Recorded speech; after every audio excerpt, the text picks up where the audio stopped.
I think, there have been a lot of apprehensions raised about how e-governance will work and how good governance will work. Let me slightly look at positive things in life.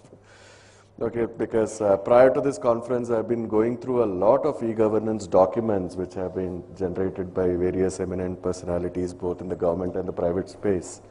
And even the state vision documents, etc. Though the vision may differ slightly in terms of the approach and the priority of the programs, I think one thing that is asserted very well by almost all the eminent personalities in this field is that, IT is a backbone for e-governance, but I think good governance is defined by how this IT has been implemented. I think, and most of them have spoken about 4 levels of transformation. And if these 4 levels of transformation can be reached by any implementation, I think I strongly believe that we would be having a successful vehicle towards good governance. And these 4 transformations, let me just dwell on them a little bit. Moving the departments from a department-centric approach to a customer-centric approach.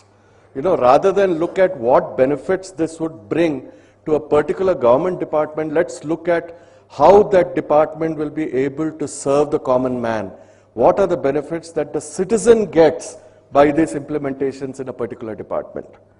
The second one would be, rather than look at process orientation, let's look at service orientation. It's good to implement processes, it's good to implement complicated processes and, tom-tom to the world that, my processes are so complex and I've been able to achieve this very well. But has it really benefited the common man? Is it that these processes are actually becoming a hindrance to providing that service to the common man? I think that is something which we need to look at very seriously. The third one is, let's not look at output-based assessment. Let's look at customer-based assessment. It's very good to implement IT today and talk about, my data center has 100% availability. All my links are 99.5% availability. But what about user availability? What is it that we have spoken about what is the type of guarantees that we are giving to a user today that when he comes to a particular customer kiosk or when he indulges in a self-service in a particular project, he is able to get that same response over and over again. I think that is what will determine the success of a project. And the fourth one is, let's not look at a departmental view. Let's look at a complete integrated view. Today, a lot of departments are more concerned about the type of inputs that are coming in and what is the type of output they are supplying. But a lot of them often don't realize that they are part of an overall chain. And I would give an example here. This is a project which we were associated with in Rajasthan, and Shri Ashwini ji here, before he took over as the MD for NILIT, he was part of Rajcomp and we worked closely together on this. So this was the complete integrated excise management project that we did in Rajasthan. And this actually involved 3 public sector units in Rajasthan. So one was the Rajasthan State Shri Ganganagar Sugar Mills. The second one was RSBCL, which is primarily the Rajasthan State Beverages Corporation. And the third was the Excise Department. All of them had implemented IT in one form or the other. All of them claimed that they had a robust IT infrastructure. But the problem was there was no interoperability between either of them. In fact, as everybody knows, a process is as strong as its weakest link.